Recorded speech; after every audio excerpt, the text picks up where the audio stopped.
और फिर विदुर जी ने सावधान किया, बोले अब जो आगे समय आएगा ना, बड़ा बड़ा विपरीत समय आएगा, क्योंकि विदुर जी जानते हैं मेरे प्रभु के भी लीला संवरण का काल समय अब निकट आ पहुंचा है। जब तक श्री कृष्ण धराधाम पर विराजमान हैं तभी तक ये चारों ओर ये प्रसन्नता है, अनुकूलता है, सुख है, आनंद है, हर्ष है। बोले जैसे ही श्री कृष्ण इस धराधाम का त्याग करेंगे बोले बड़ा विपरीत समय आएगा। बोले उससे पहले अपना कार्य सिद्ध कर लीजिए, अभी तो वातावरण अनुकूल है, उससे पहले अपना कार्य सिद्ध कर लीजिए। और यहां आपके मेरे लिए क्या संकेत है कि भाई जब तक शरीर में सामर्थ्य है, शक्ति है, जीवन में उत्साह है, तो ये श्रेष्ठतम कार्य जो है, जो पहला कार्य है हमारा, बोले पहले इसको सिद्ध कर लीजिए और फिर विपरीत समय आएगा। हमारे लिए कौन सा विपरीत समय आएगा? जब शरीर जर्जर हो जाएगा, रोगी हो जाएगा, अनेक अनेक रोग आकर इसको घेर लेंगे, तब होगा भजन। अब विदुर जी अपने मन में ये भाव लेकर इस कार्य में प्रवृत्त हुए थे। वो जो महाराज धृतराष्ट्र को सत्संग दिया, जो विवेक दिया, उनका प्रयोजन यही था कि भाई अब ये जागें। मैंने कहा ना उनके भाई भी हैं, धृतराष्ट्र उनके भाई भी हैं, और फिर विदुर जी महात्मा हैं, संत हैं। जीव के कल्याण का विचार संत करता ही है, और मैं तो कहता हूं जीव के कल्याण का विचार केवल संत ही करता है। तभी भगवान कहते हैं मोते अधिक संत करी लेखा। किसी ने पूछा ऐसा क्यों कहा आपने? भगवान ने कहा देखो हमारे मन में कोई विशेष संकल्प नहीं होता है किसी के कल्याण का।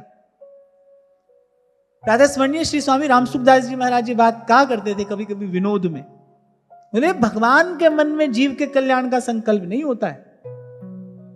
किसी ने पूछा कैसे? तो स्वामी जी ने उत्तर दिया, बोले अगर भगवान के मन में सबके कल्याण का संकल्प हो तो बोले भगवान तो सत्य संकल्प है, फिर तो सबका कल्याण हो ही जाए, फिर उनको रोकने वाला कौन है? बोले भगवान के मन में संकल्प नहीं होता है, बोले भगवान के संत के मन में जीव के कल्याण का संकल्प होता है। इसीलिए भगवान ने कहा सातव सम मोहि मैं जग देखा, मोते अधिक संत करी लेखा।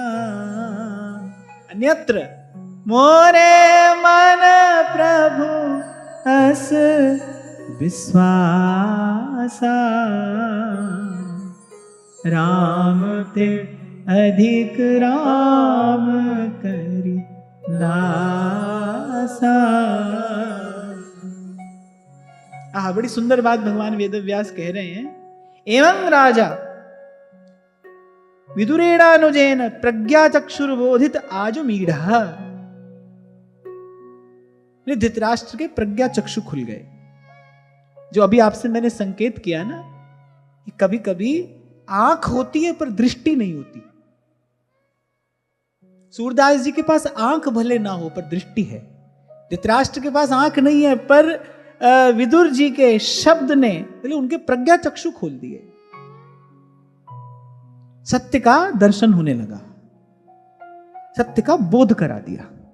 और एक बात तो मैं आपसे बड़े विश्वास पूर्वक कह रहा हूं, संत गुरु की कृपा से, सतत साधन के प्रसाद से एक बार संसार की असारता की अनुभूति हो जाए फिर जीव इसमें लगा नहीं रह सकता। जब तक आप लगे हो, भले आप उसको कर्तव्य का नाम देते हो, उत्तरदायित्व का नाम देते हो, आप उसको कुछ भी कहो, पर जब तक आप लगे हो ना तब तक कहीं ना कहीं उसमें सुख बुद्धि है। जैसे ही संसार की दुख रूपता का ज्ञान होता है निकल जाता है कोई, चल देता है कोई, फिर वो किसी से अनुमति नहीं लेता, कोई प्रश्न नहीं करता, फिर तो मार्ग बड़ा सीधा है। अति सूधो स्नेह को मार्ग है। कहा था ना कभी मैंने आपसे, जब गंगा की धारा चलती है समुद्र की ओर तो क्या वो किसी से अनुमति लेती है? क्या वो किसी से मार्ग पूछती है? ना ना, वो तो चल देती है। भांति भांति की अनुकूलताएं प्रतिकूलताएं उस धारा के मार्ग में आती हैं। कहीं उसकी पूजा होती है, कहीं उसका मार्ग रोका जाता है, पर वो रुकती नहीं, चरई वेती चलती है, क्योंकि उसको समुद्र तक जाना है, उसको समुद्र में विलीन होना है, उसको अनंत को प्राप्त करना है। जब इस संसार की क्षुद्रता का बोध हो जाता है तब नहीं लगता है कोई इसमें। क्यों लगेगा? एक छोटा सा उदाहरण दिया था मैंने आपको। एक बुद्धिमान व्यक्ति को एक मटुकिया में पानी भरकर दो और उसको कहो भैया लो 15 मिनट आधा घंटा बैठकर इसको मथ दो, तो मथेगा? बुद्धिमान व्यक्ति कहेगा भाई हमसे कोई और कार्य कराओ, इस कार्य में क्या लाभ है? पानी को मथने से क्या होगा?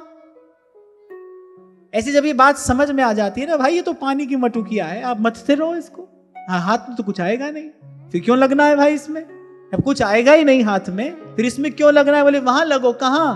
भगवत जो प्रभु सो लगे, तज नश्वर संसार, सब लज्जा भगवान को, क्यों बिगड़े व्यवहार, क्यों बिगड़े व्यवहार।